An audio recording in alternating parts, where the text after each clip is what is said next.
Hi and welcome to my world.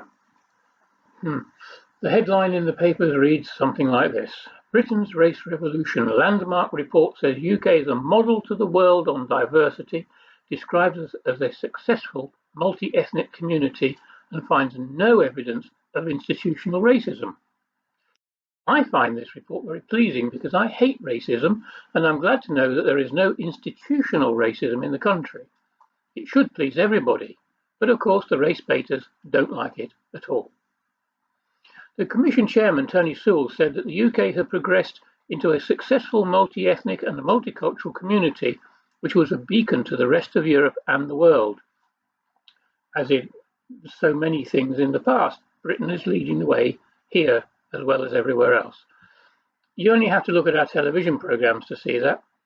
In advertisements in particular, how many BAME people do you see? More than the 15% proportion that makes up the UK, and hardly any TV marriages that are not mixed race. Look at the soaps again. BAME people are well represented. Look at Parliament and check out how many front bench government ministers are BAME, including the three most senior. Yes, even the Prime Minister has a Turkish great-grandfather, Ali Kemal, one-time Minister of the Interior of the Ottoman Empire. The racism report concluded that issues of race and racism were becoming less important and in some cases were not a significant factor in explaining disparities. Different outcomes had as much to do with social class and family structure as race. The report added, we found that most of the disparities we examined, which some attribute to racial discrimination, often do not have their origins in racism. The report does not deny that racism exists. My own wife suffered racist attacks growing up in Birmingham in the 60s and 70s.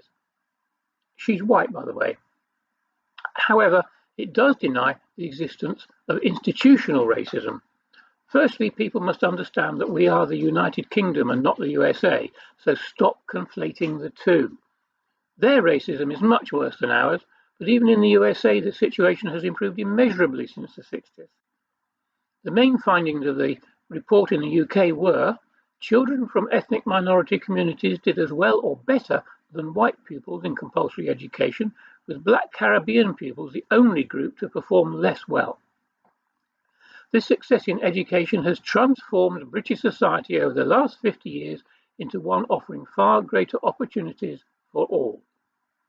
The pay gap between all ethnic minorities and the white majority population had shrunk to 2.3% overall, and was barely significant for employees under 30 years old. Diversity has increased in professions such as law and medicine, but some communities continue to be haunted by historic racism, which is creating deep mistrust and could be a barrier to success.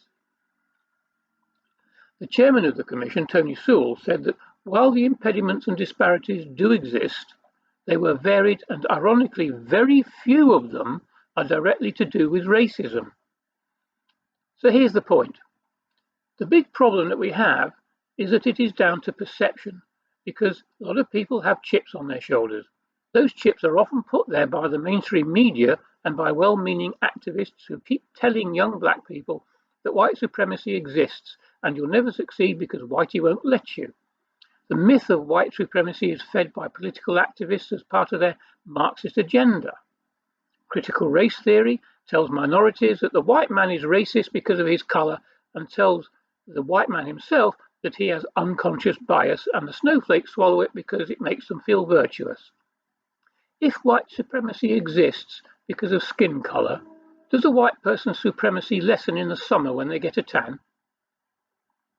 This perception is increasingly fueled by today's extreme anti-racism that tries to explain every disparity with racism. Activists seek racism so hard that they find it where there is none. Remember when Marks and Spencer had to change the name of the colours of their bras because calling a brown bra tobacco was racist? As the report says, it is mostly other reasons that cause the disparity. So when a black person is turned down for a job, they assume it's because of race, and they can't see that it could be because of their character, their attitude, a better applicant applied, or just lack of appropriate skills for the job.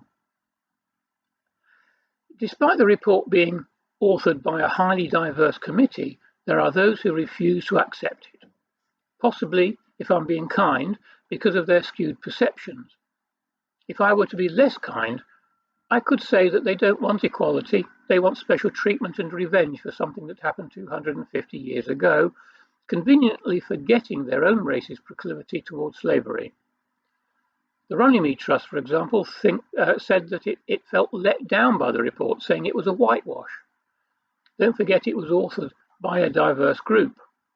The Institute of Race Relations said, "We can see no attempt here to address the common ethnic minority experience of structural racism within areas such as the criminal justice system."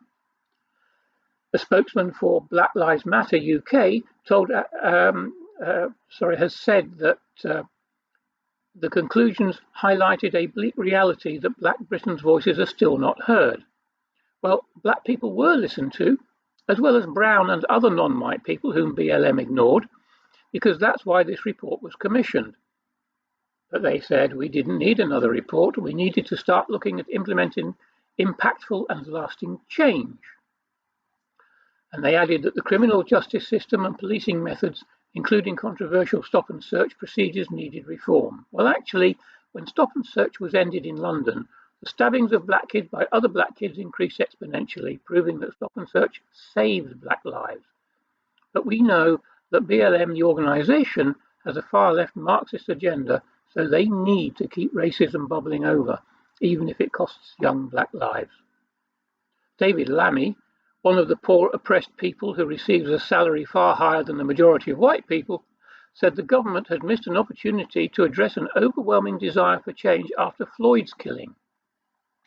I would again remind people that we are not the USA. Floyd was killed in the same way that Timothy Kaufman was killed in 2018. Kaufman was a white man. Where are all the White Lives Matter marchers? But Kaufman and Floyd died in a foreign country 4,000 miles away, and it's nothing like what happens here in the UK.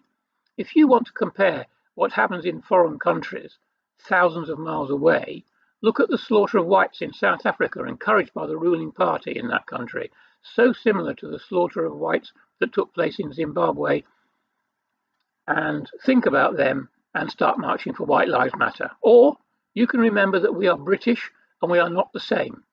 The Commission, made up of ethnic minority people, looked for but could not find evidence of institutional racism in the UK. What Lammy and his ilk really want is black supremacy and an excuse to blame Whitey for all their ills. When whites were enslaved for centuries, they fought back, drew a line and moved forward. We have not asked the Barbary pirates for compensation. We have not vilified the Turks for the slavery of the Ottoman Empire. We will not anchor ourselves in the past. We move forward. I can't deny that racism exists in the UK, but equally, I can't deny that blacks are as prejudiced as whites. It's just the same both ways. We had got more or less to the point where nobody looked at your colour. Then Black Lives Matter set us back 40 years. I am sick to death of being called racist because I am white. That in itself is racist. I am sick to death of being told I have unconscious bias. It seems to me most bias comes from the likes of Lammy, including making statements such as they don't want any more white saviours in Africa. So when the white man tries to help, their offers are spat on, but compensation is still demanded from people whose own ancestors sold them into slavery. If there is a rise in racism from this point, you can blame people like Lammy and organisations like Black Lives Matter pushing their anti-white agendas. See ya.